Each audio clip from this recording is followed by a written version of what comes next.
I was browsing a shelf in a bookstore the other day, a used bookstore, and I picked up a copy of The Best of Robert Service.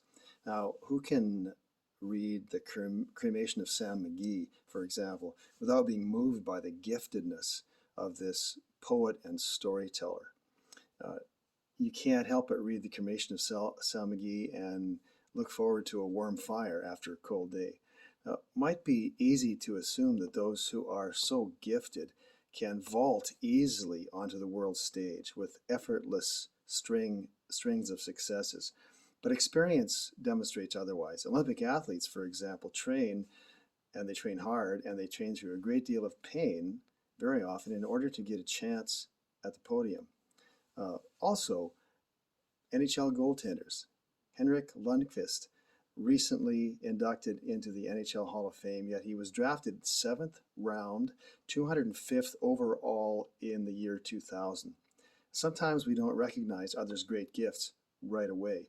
Gifted goalies, gifted authors do not have it easy. They excel through hard work and development and probably the occasional break, but they work until it hurts and then they work some more. So a gift is not a license to be lazy, but an invitation to grow in what we have been created, called, and gifted to become.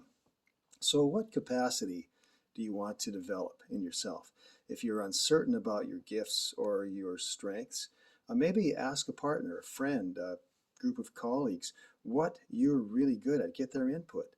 Invest in a resource like Strength Finders, for example, or other helpful information tools.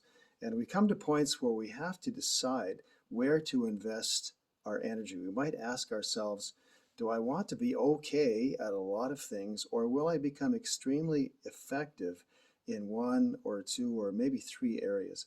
For example, a student typically chooses a major area of study and then perhaps adds a minor. But few can effectively major in more than one thing. Some do, most of us don't. Why would we expect ourselves to serve or lead with excellence in everything? I might have a semi-load of ideas, I actually do, but I only have a small pickup truck capacity for each day. This metaphor reminds me of the unpacked boxes that my wife and I chose to give away before our last move. As we sifted through the boxes in our storage area, we found things left over from the previous transition. We took photos of some mementos, and then we hauled them away before we packed the things we would really need. Life's truck, so to speak, only has room for the essentials. And this is true of our time and energy as well. Once you gain or regain clarity about your gifts and strength, choose at least 30 minutes every week to review and reset where you plan to focus your energy in the next 7 days, as much as you have the flexibility to do that.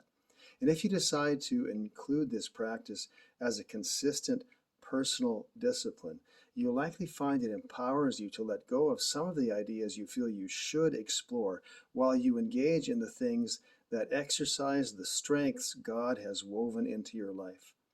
One of the many insightful books about narrowing our areas of focus is Greg McKeown's Essentialism, a brilliant read I think you would enjoy.